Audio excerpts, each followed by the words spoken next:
Number 7, determine the point estimate of a population proportion, the margin of error for the following confidence interval, and the number of individuals in the sample with the specified characteristics for the sample size provided. So in this problem, they give us the lower bound and upper bound. So when we have the confidence interval, the point estimate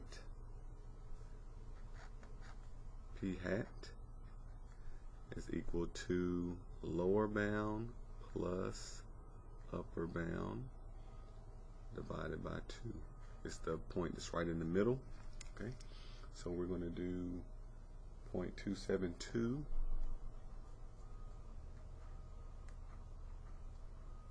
plus 0.818.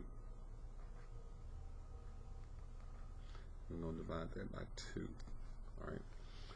Once we get this, we can find the margin of error, E, by doing the upper minus the lower, so finding the difference of those, the gap, and dividing that by 2.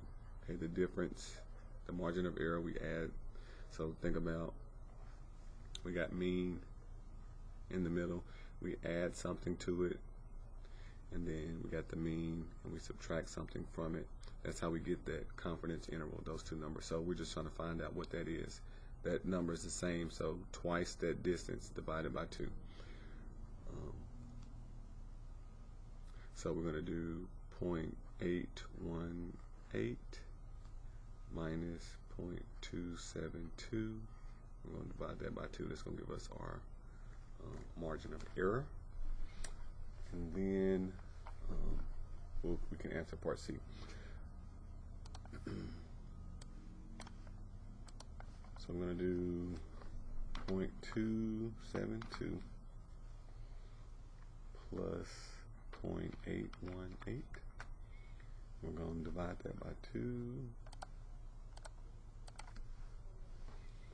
It gives us 0.545. That's going to be P.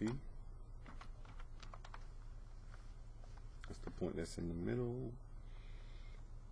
And then we want to find the margin of error. So we're going to do 0.818 minus 0.272. And then we're going to divide that by 2.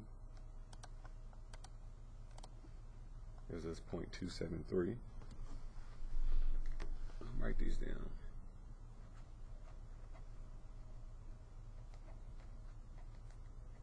And this is P. P hat. Be careful. Margin of error. Okay, so this is 0.273. Alright, so then the number of individuals in the sample that have this characteristic. So based on what we are given, they said the sample size is 1,000. So if we do N times the proportion, that will tell us how many. So that's going to be 1,000 times the 0.545. So it's going to give us 545.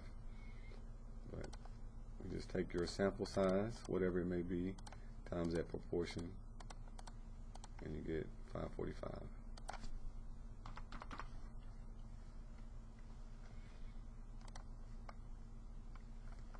All right, number 8. Fill in the blank. If we reject the null hypothesis when the null hypothesis is true, we have made type 1 or type 2 error. Again, this is one I think you guys will be okay with. So if you open up the textbook because you don't remember, it will take you to the correct section, and then you can kind of go through here and go back over the language of hypothesis testing. So I'm going to let you do that one as well.